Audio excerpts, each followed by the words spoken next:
probably one of the biggest things you all tell me. It's like, Nikita, how in the world have I slowed down and I've accomplished so much? And I'm like, it's just the intention. It's the mindful intention that changes that.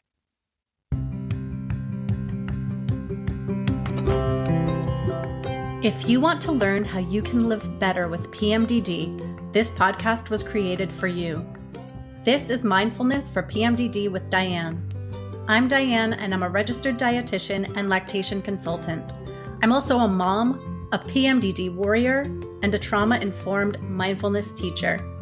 And this is where I discuss topics related to PMDD through the lens of mindfulness and meditation, and where I share all about how mindfulness has gotten me to a place of greater peace and acceptance with my PMDD. I also chat with people who have helped and inspired me along the way, so they can share their wisdom with you too. So let's get started.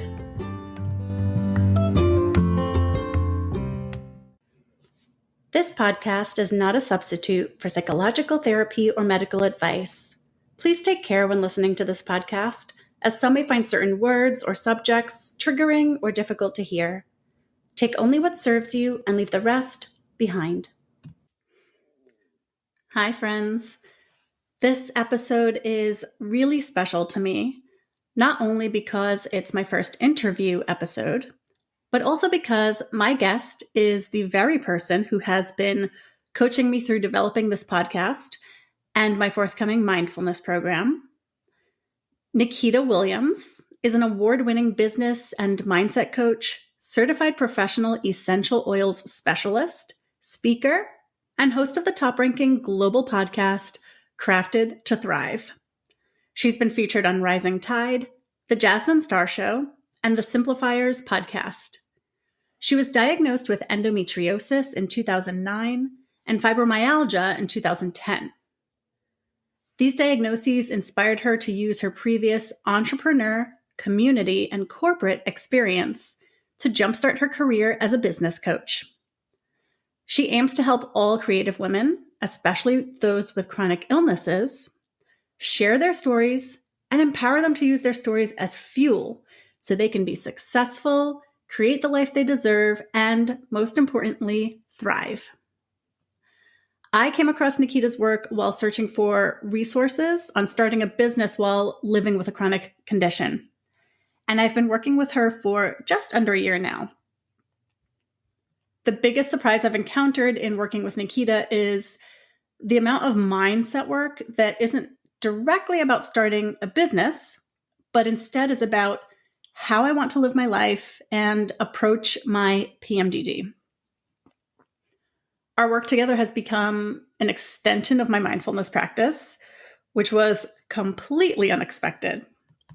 In this chat, Nikita and I discuss common challenges among chronic illness entrepreneurs and how she came to make mindset work and mindfulness an integral part of her coaching practice.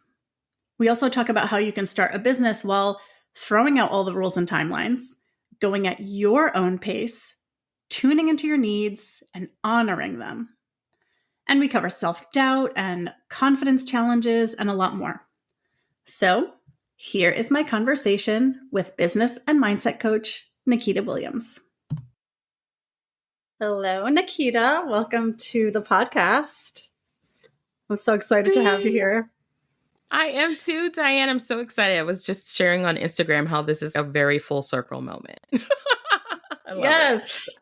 I think it's so perfect to have you here as my first guest, just because we've been working together for the past year and you've held my hand throughout this process of getting here.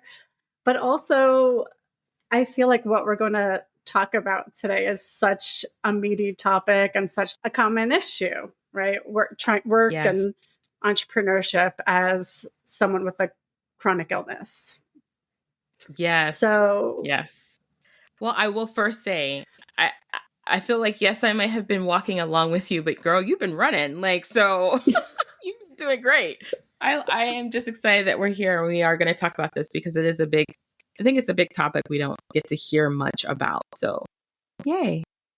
Yes. Thank you so much for saying that. So we know each other for, I don't know, maybe almost the past year. But, Yeah. right? Yeah. Yeah. But for the listener, could you tell us a little bit about yourself and what it is you do and how you got there? Yeah, I was thinking about this when I was going over the introduction. I'm like, this is feels like it needs to be a little different on your show. And it's like, one of the things is that I am a mindset and business coach. I have been that for, I want to say 5, 8, well, it's been more like 8 years at this point.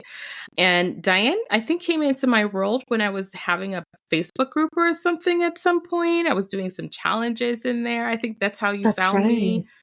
Yeah. And I started putting my stake in the ground of wanting to help folks who are living with chronic illness, who have a business or want to start a business, find a more flexible, free way of doing it that doesn't make living with chronic illness harder, right?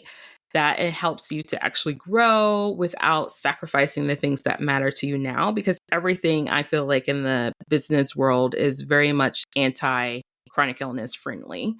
And I really believe, as chronic illness warriors, we have to live very intentional, to our point about being mindful when we're doing the work that we do, because it has such an effect on our actual nervous system, on our bodies, on the way that we live. And we don't have the luxury, and I don't think anyone really has the luxury of doing it the other way around, which is like just putting your feelings and your body to the side like a silo. Right. We don't have that luxury, really, because if you think that's a luxury, it catches up to you and you realize, oh snap, that wasn't a luxury, that was a hindrance of me. Yes. Now I have to stop and start, literally stop and start all over. And so that was my goal, was to kind of be the person to talk about entrepreneurship in this space of, how do you do it when real life things are happening and not feel like you're treading water all of the time? Yes.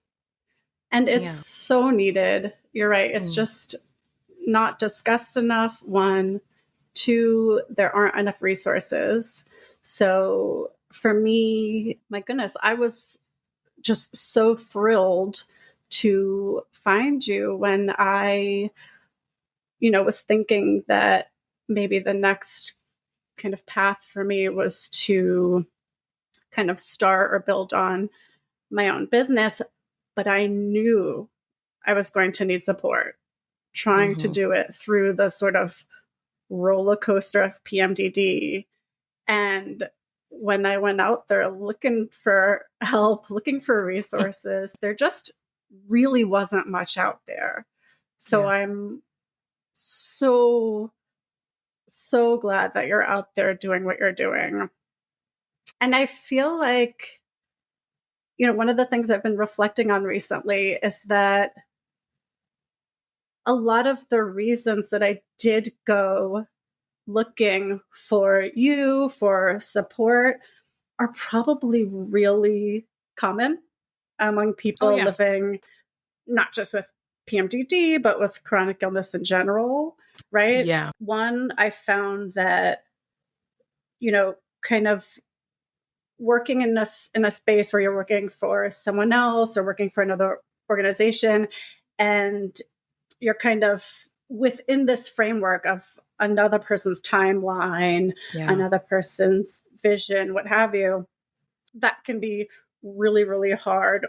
One, to make fit or work with, whatever it is that you're dealing with, PMDD or some Yeah. other chronic illness, but also can make it hard to take care of yourself the way Mm-hmm. you need to or want to, Mm-hmm. right? Yeah. And then in Yeah. addition, I just felt like I wanted to be able to take care of myself, feel this sense of achievement or productivity, and still be able to contribute to my household all at once, Yeah. but without losing Yeah. that sight of taking care of myself.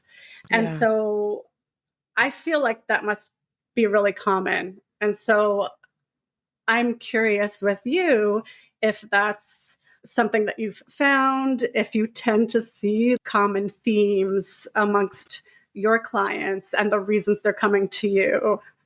Yeah.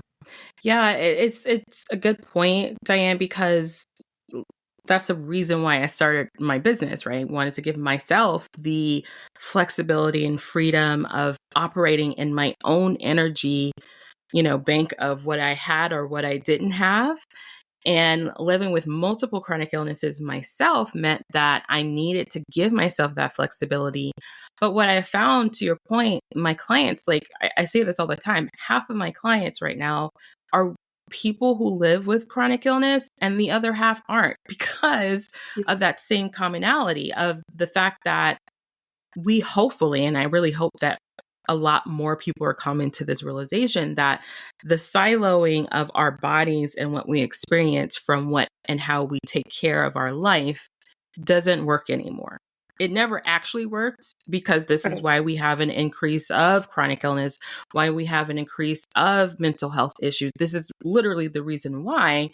But this idea of holistically building a business that supports the life you want now and as you grow is a very different, strategy, quote unquote, than what we are told even in the corporate world of how to live our life and take care of it.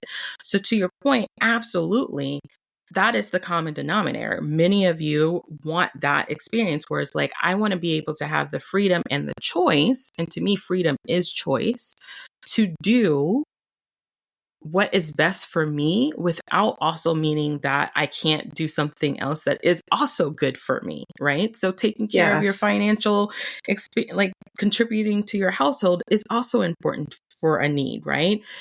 But that shouldn't be at the expense of you feeling good, right? And I think that's the paradigm that a lot of my clients come find me at, is this place of, how do I do this? Because there isn't, like you said, there isn't enough resources out there that says that this is okay. And it's profitable in both ways, right? Yes, and that it's possible.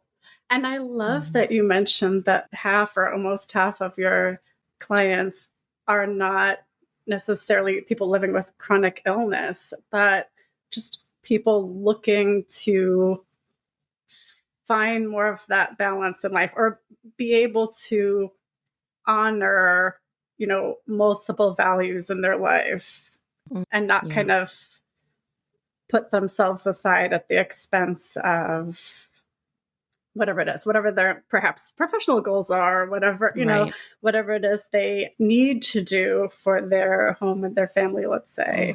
Because you're right. I think we all are suffering the consequences of that. Yeah. What I love about that too is that it's a reminder that we're not alone. Right? Yeah. PMDD or not, chronic illness or are not, a lot of us are dealing with these same challenges. Yeah. And we're thinking,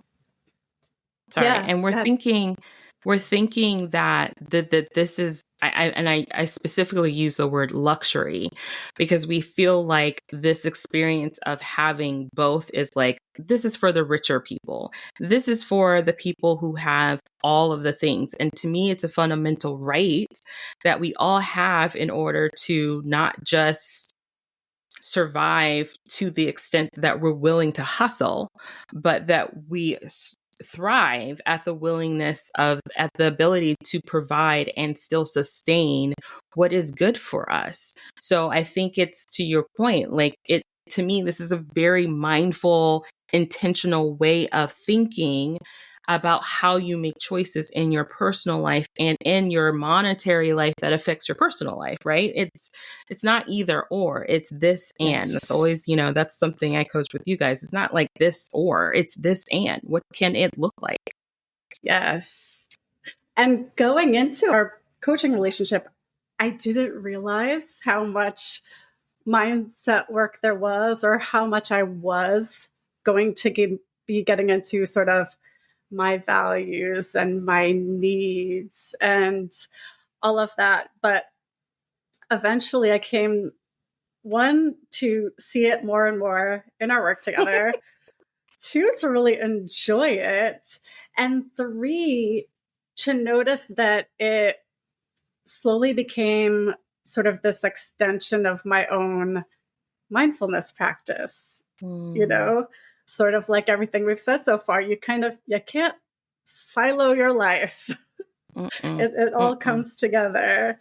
So for you, how did that come to be that you do this mindset work with your clients? How did you find that to be, something that was such an integral part of the coaching work that you do?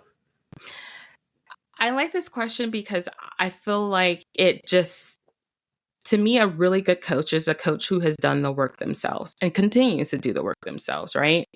And so for me, I will 100% give the majority of my coaching to the fact that I did the hard work of, and I'm not talking about like the certifications of becoming a coach and stuff like that. I'm talking about sitting down, crying and journaling my thoughts out and tapping. And if you don't know what tapping is, it's like acupuncture with your fingers. It helps, clear and release energy, all of this stuff that I didn't even know existed. To do all of that work, to see how the clarity came and how the peace came and how the alignment came, was through mindset work. I mean, there's strategy for business, like there's strategy to how you want to design your life. But without the mindset piece, the mindfulness of it, the intentionality of it, it's just like this empty house that has nothing in it, right? And for me, since it made and it still does, like this is a daily practice. I have a morning routine. I have an evening after routine of mindful, very specific ways of being able to be more clear, and also helps my nervous system stay in that space of flowing in and out of where it's supposed to be, right? We hear a lot about the nervous system and how it's supposed to work, but it's not just supposed to work one way or the other. It literally is supposed to flow in and out. And mindfulness comes from an ability to tap into that flow. Right. Yes. And for me, as a business coach I specifically work with people who identify as women. That is the space that we have to clear in order to be clear, right? We have to be intentional in order to know what we want. If you want to grow a business, okay, great. But why do you want to do it? What if you are going to make quote unquote sacrifices, are they in alignment with where you want to go? Is it serving you now, not just in the future? So all of these thoughts and things like that are things that I have to question myself. I constantly work on, and it's literally how I've made the progress and success in my business. And I've seen how it affects you, my other clients, just seeing that integration, right? It's really that integration, that inner alignment of what are you thinking? What do you want? What space do you need?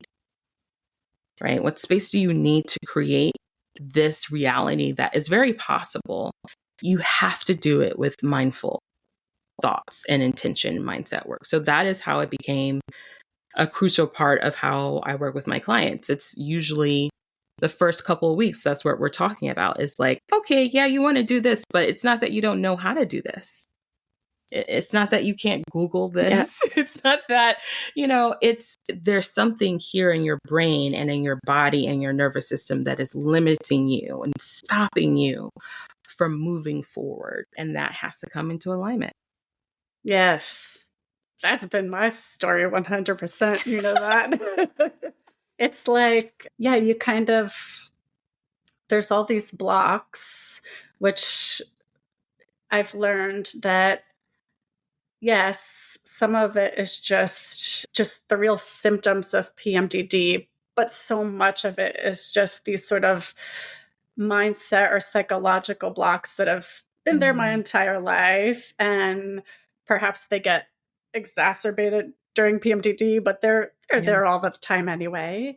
And it's the kind of thing that when that noise is just going around and around in your head, and then of course just the pressures of daily life, right? Yeah. It can be really yes, and the conditioning from society, from our culture, all of that's going around in your head, and you're trying to just get through your day and deal with your roller coaster of PMDD, and it's can be really hard to find kind of that space, that stillness, or that moment to kind of sit with all of it for a second and check in with yourself about how you're feeling, about how things are or aren't working for you, in order to make those decisions about how to move forward. Right. So it seems so obvious now after, our work together, but going in it wasn't something that I had expected, for sure. Yeah, and most of y'all don't. Like, it's so funny. I mean, I get it because there are coaches, there are people who are like, I only do mindset work. But I had an affinity for entrepreneurs specifically because I really do believe there's this parallel experience of being an entrepreneur and a chronic illness warrior in so many different ways, right? And they actually, to me, having chronic illness, having PMD, having endometriosis, whatever it is that you're dealing with, provides a layer of actual clarity for your business.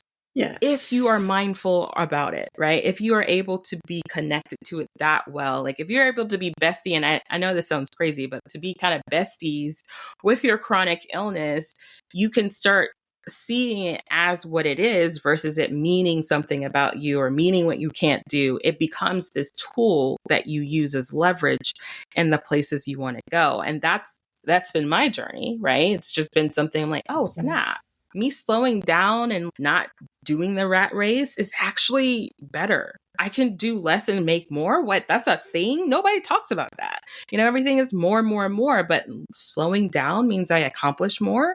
That's probably one of the biggest things you all tell me. It's like, Nikita, how in the world have I slowed down and I've accomplished so much? And I'm like, it's just the intention. It's the mindful intention that changes that. Yes, that is so huge. Yeah, that's wild. And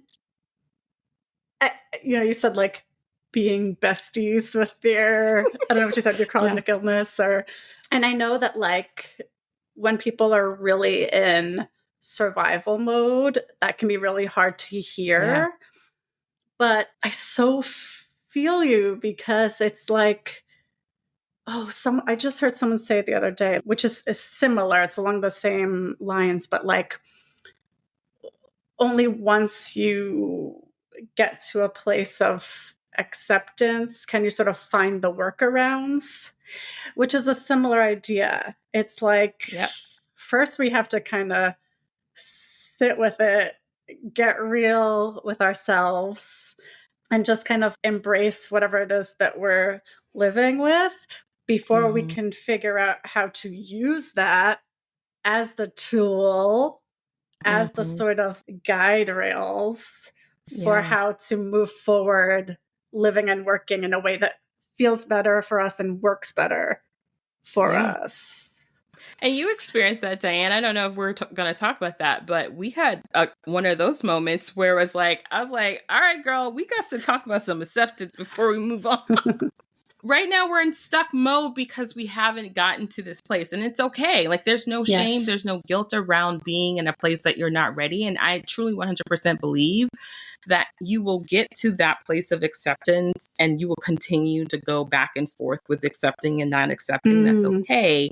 But once you kind of acknowledge that that is normal, the easier it is on your nervous system, the easier it is on the days where things are just crappy. You don't feel like they're there forever. That's what acceptance gives you the peace from, of being like, yeah, this is happening right now and I feel like crap and my thoughts think I'm all these horrible monster people. And that's okay today, because tomorrow I might feel better. And I know that the better is coming. But if you're in constant fear flight of this moment, it's really hard to see anything else. Yes. And thank you for saying that, by the way, that you may or you will probably go back and forth with acceptance. Oh my God, I love that. Yeah. We're human. Yes. We're human. We're human. We're human. We're human. That's all I can say. We are human beings. So sometimes those tools that we have go out the window. Yes. And that's okay. For sure. And that's okay. That's just what's happening right now in the moment, and that's okay. Mm-hmm. Yeah. Very related to this, I think. I used to go through this thing where each time I went through a luteal phase, and I did do what I needed to do, which was perhaps slow down or, put things on hold. Even if in the moment I felt okay with it, I think at some point I confronted this feeling of like, oh, but now I've lost my momentum, or now I'm starting to question all the work I did before this particular luteal phase, right? Or now it just feels like I need to start over. Yeah. And so it's just a lot of like negative self-talk over and over again. Can you talk about how you can tap into more self-compassion, or this idea of tuning into your own needs and then honoring whatever that is and being okay with that, whatever it means, whatever it is that you need to do? Yeah. To me, it's the question, how does this make sense? Why does it make sense that I feel like this right now? Mm-hmm. I think a lot of times, and this is something I think I've talked about even in my own podcast, of the feeling of beating ourselves up for something that's 100% normal. Right. Yes. So a lot of these things that we experience or we're thinking, and, based on what we've talked about during those phases, that those negative thoughts, they were there already, right? A lot of those thoughts were there already. They're intensified because of this hormonal shift in our body. So they're like gone to a whole another like hackle and jive level of something, right? In those moments, how do you look at that and say, this makes sense, versus thinking, why am I going through this? Why is this happening? What did I do to do this? What didn't I do? Did all these things of the didn't and couldn't and shouldn't. But if we lean into it of like, this makes sense because, and I always like to tell you all just to ask yourself the question and answer it, right? Answer it. How does this make sense that I feel this way? Well, one, your brain, because we're in our luteal phase, doesn't make sense. Also, because this is what my brain does during these times of newness, especially in business. When you're starting something new, you've never done it before, it makes sense that your brain is going to wild out on like, this is crazy. Nobody's going to do this. And let's be real, starting a business online, especially as entrepreneurs, it is kind of crazy. Like random strangers are going to pay you money for something. Like what? It's kind of crazy, right? So where does this make sense? And I think that gives you the opportunity to see the making sense in that self-compassion versus sitting in I'm not enoughness. This isn't enough. It makes sense that I feel like that it's not enough because of, right? And it's a thought to practice even when you're not in those really hard places, like in other areas. If you do it before you're in the worst time of your cycle, and just when you catch yourself being more negative about something or second guessing yourself, where does it make sense? Yes. Why does this make sense? I love that. That's such a good tip. Just ask yourself that question. Why does this make sense?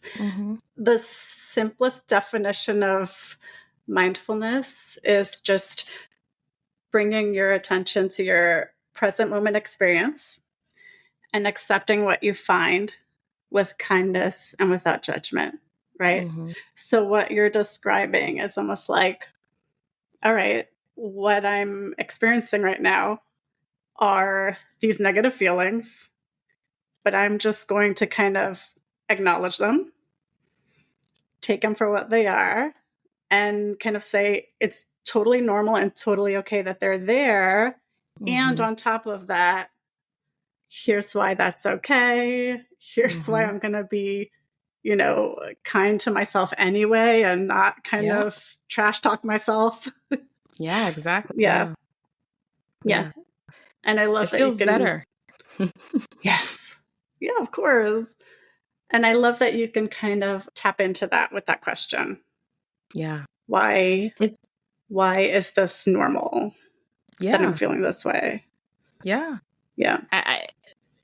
I just think about the times in my own journey where I feel like I was in a flare up longer than I probably needed to be because Mhm.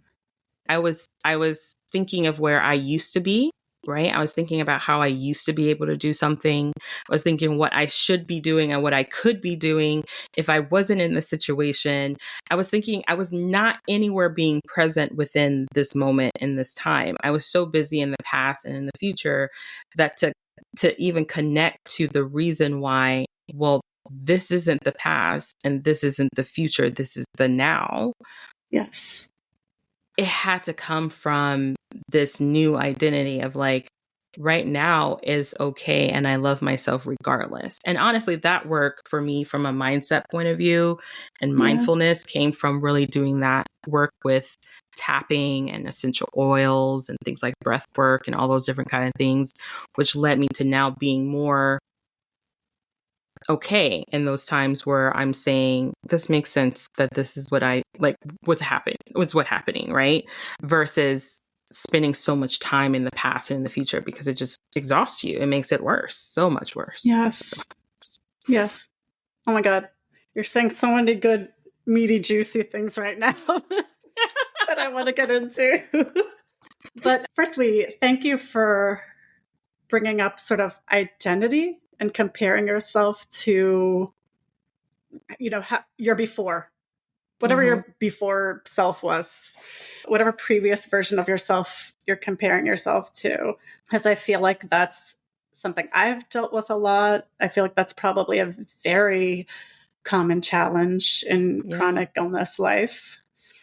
You also mentioned some of your kind of personal practices. You mentioned tapping a couple times, and you mentioned the oils, and you introduced me a little bit to both of those. Can you just I like to talk a lot about, like, how there's all these different ways to access mindfulness, not just through meditation. There's lots of like ins, right? Can you talk to me a little bit about what you like about tapping and oils and things like that? Yeah. I feel like I'll start with oils because that was like if we was like my gateway into like mindful body intention, all that kind of stuff was like my gateway into, oh my gosh, there's a whole world of like awesome stuff, right? Essential oils really it started from a practical literal sense of helping me like deal with pain without side effects, right? And through that work, because at the time when I was started to use them, I was working with a health coach, and the things, we weren't just like rubbing stuff on things that hurt, right? Like we were like, take a moment and breathe and just sit, like, and it like these things that you're thinking like at the time, I joke, she's a really good friend. I'm like, lady, come on, I just need to put this stuff on and not be in pain right now. Like that's all I care about.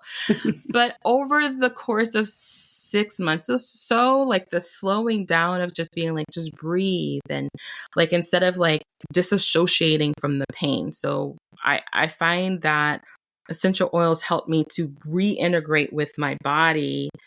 Even though I'm a very sensitive person, I very much felt it, but in a more like full body way. I can't really explain it other than like, instead of being like, this pain is causing me and then having all these thoughts that are negative, it went into what is my body telling me versus what is my body doing Yes. to me, right? And so with essential oils, it helped me start to like unearth way deeper stuff that I had no clue was there from like like things when I was a younger person and trauma. And it was like, to the question that I said earlier, it all came to this self-compassion piece of why it makes sense that this is going on, Yes. right? And so essential oils became it still is the thing that I use. I, do my breath work with it. It's great for calming the central nervous system and, just bringing you literally down. Like if you need to bring you up, it can do that. Literally this, how aromatherapy works. And so from aromatherapy to breath work, and not too much breath work, but just very much more like intentional breathing, being more connected to breath, became a practice that became hugely important to me, especially during my recovery from my hysterectomy that I had for my endometriosis, which, by the way, it's not a cure. I always like to tell people it's more of a lifestyle change, like a life. How do you say this? I keep forgetting how to say this, but it's more like I chose to have a hysterectomy because it gave me a better life outside of some of the challenges that I was going through. So it helped with it. But after, I am an extrovert. Diane knows this. I am an extrovert. I love people. But for 3 months, I kind of was at home big time. And I was in a lot of pain. I had some complications after. And essential oils is the thing that got me to feel comfortable around people again. I had huge anxiety, huge anxiety. Like I did not want to go into a building. I would have panic attacks. It was horrible. And I started using breath work, and then my coach encouraged me to look into EFT. She's an EFT coach. And that's when I started using tapping, which was to release the stuck energy and this fear and understand where this fear is coming from, because all of this was new to me. And that really like broke my brain that I could tap on some points and feel like such release that I had never, ever experienced. So those 3 things, including journaling, I've always been a journaler. Like I've always wrote in journals, but I never was as intentional as I am now with journaling. And tapping helped me get more intentional with journaling, right? It helped me to ask the right questions. It helped me to explore thoughts that came up that may not have surfaced if I were just writing to write. So they Can I ask you a question about that? Yeah. Is that because during the tapping, you're sort of, I don't know if I want to call it mantras, but you're sort of talking to yourself. Is that right? Is that why? So I believe the way I feel like that tapping helps for me specifically in journaling is that there's a compassion of the reality of exactly how you feel. I'm horrible. This is crazy. People are chasing me. Whatever kind of feelings you have, negative, good, that they're forefront in your brain, right? They're right here. But subconsciously, there's something deeper. And when you're tapping, because you're shedding all of this surface stuff and getting to the nitty gritty, thoughts come up, beliefs come up, situations that you probably have blocked in your brain for a very long time. When your body is ready and feels safe enough to release them, they come up. And so, and it comes up in a non-triggering way. It comes up in a way that feels safe, and it is safe. So when you get ready to journal around some of these thoughts and things, you're not like reharming, you're not putting yourself in like that stress space. You're actually able to process and release.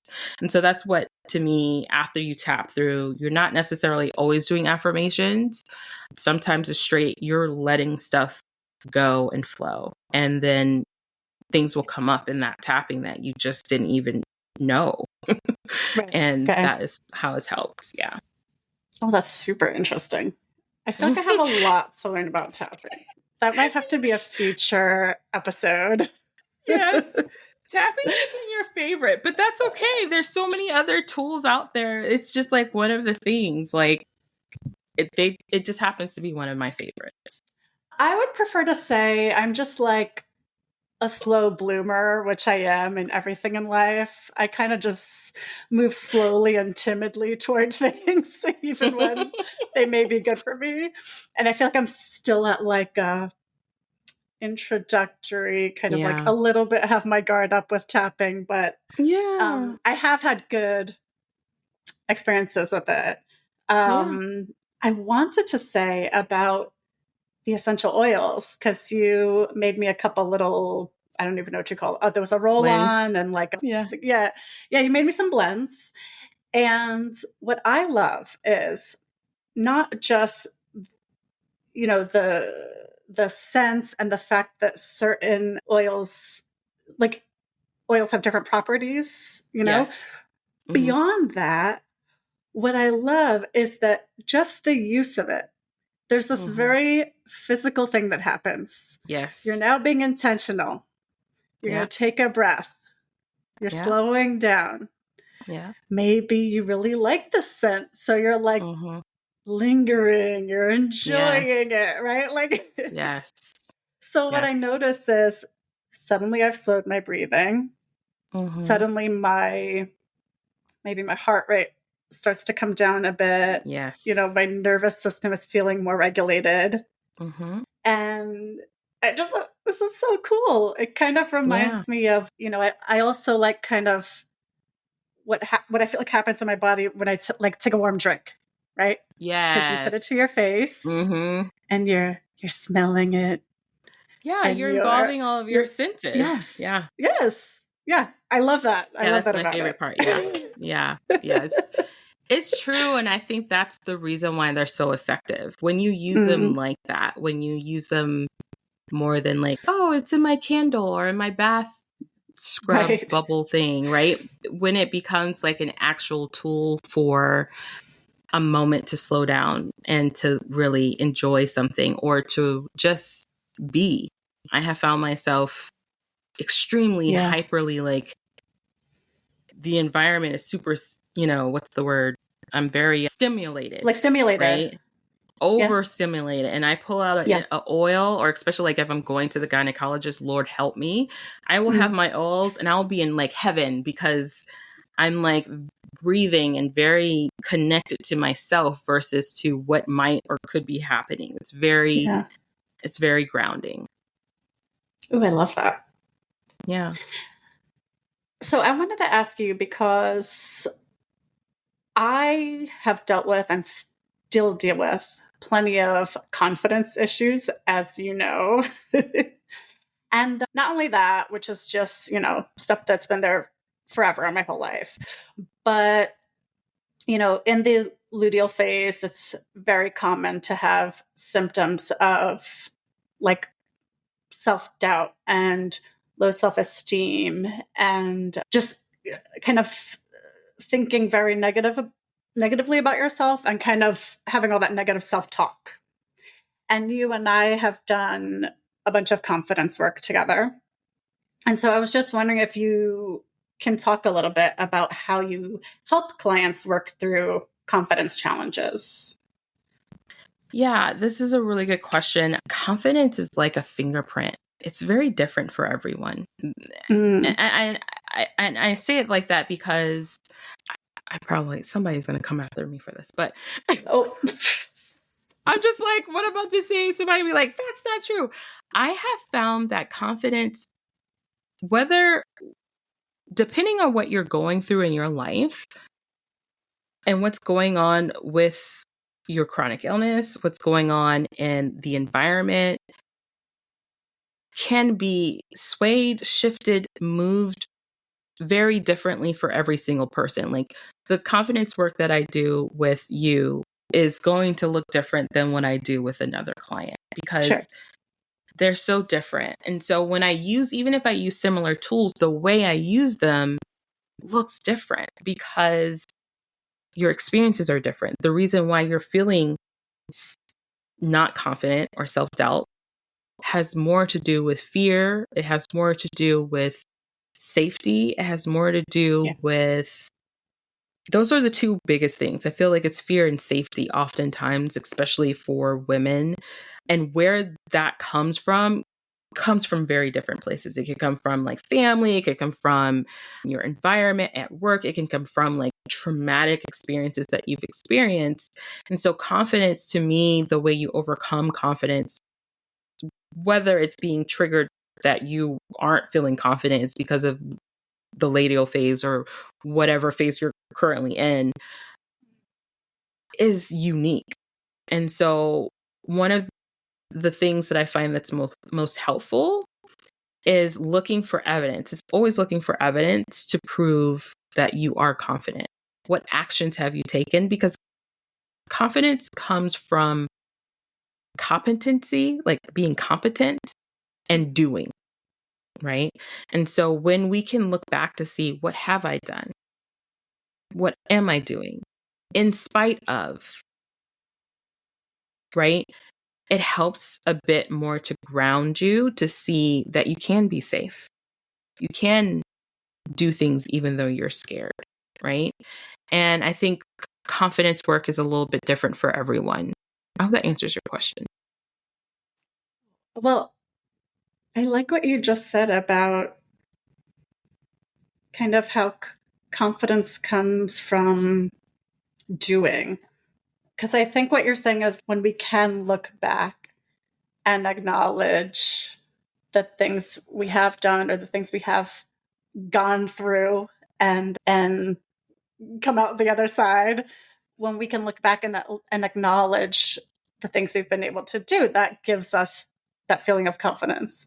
I love that so much, particularly because, as you know, I do often get myself in like a stuck place out of fear and self-doubt. And you're so right. When I can just look back at things I feel good about in my life, about myself, and I can see that I'm still that person. I still, I bring that with me and, bring that forward into my life. That does help me feel more confident.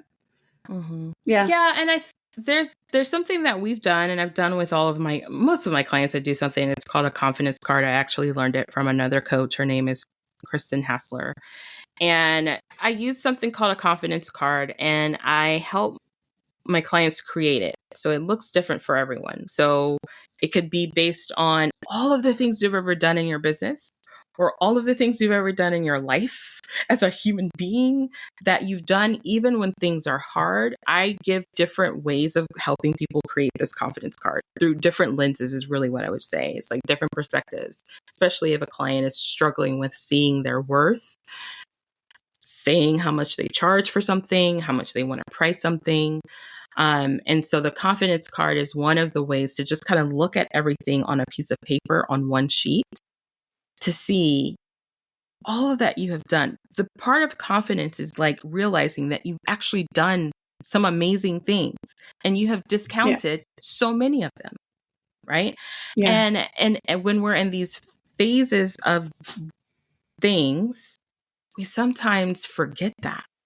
Our brain automatically finds all of the evidence that we're not this, we're not that. It's easier. Yes. Yes. I think for me, I've experienced the confidence card as a sort of exercise in self-compassion, and sort of like that thing of, talk to yourself the way you would talk to a friend. When you're able to acknowledge the things that you have done or that that do make you feel good about yourself, it helps to change the way you talk to yourself and to be more kind to yourself, more gentle, and to have more compassion with yourself, and be able to say like, okay, well, maybe I'm having a challenge now, but I still have value. Like, I'm still me, and I'm just going to kind of like move forward in the way that best serves me now. Yeah. Yeah. That's exactly it. And everyone is going to do that differently in the journey. They're going to figure that out differently. So that's what's most important. Yeah. So, Nikita, I am mindful of the time, but I am so thankful to you for being here.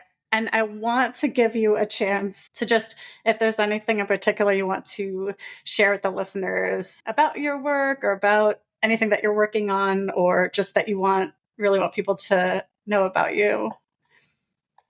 Yeah, I think the biggest thing is that it is possible. Like, I always like to tell people, like, just because it's harder doesn't mean it's impossible, right? Just because other people seem to be doing it in such a whatever way that they're doing it, and you're like, I could never be her, right? I could never be them.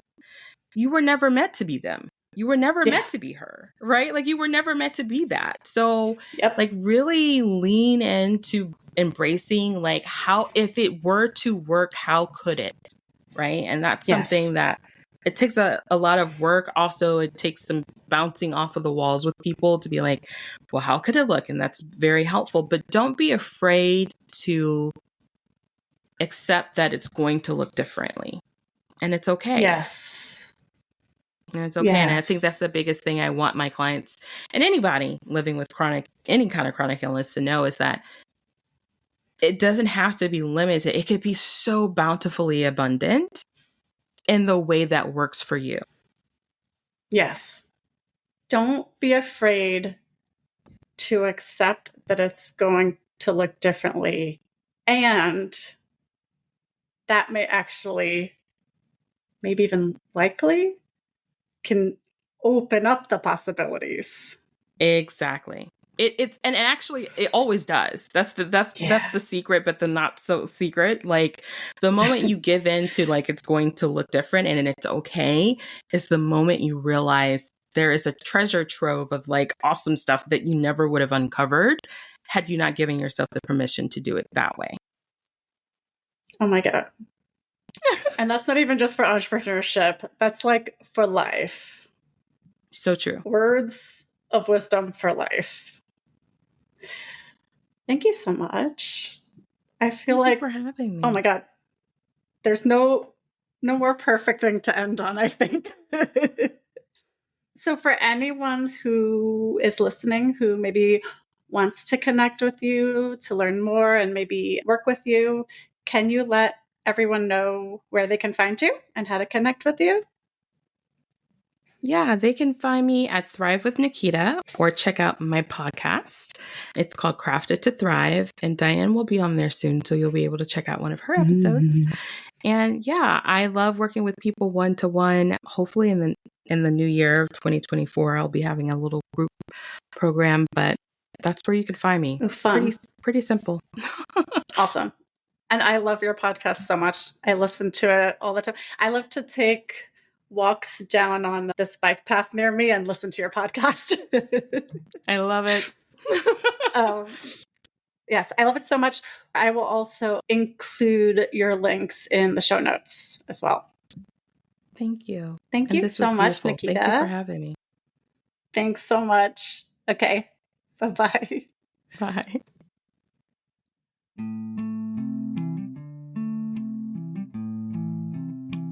Thank you so much for listening. If you liked the show, please subscribe wherever you get your podcasts. For links to everything mentioned in this episode, you can check out the show notes. And you can find me, Diane de Jesus, on Instagram at Mindfulness for PMDD. Now, I invite you to pause, take a breath, and look around.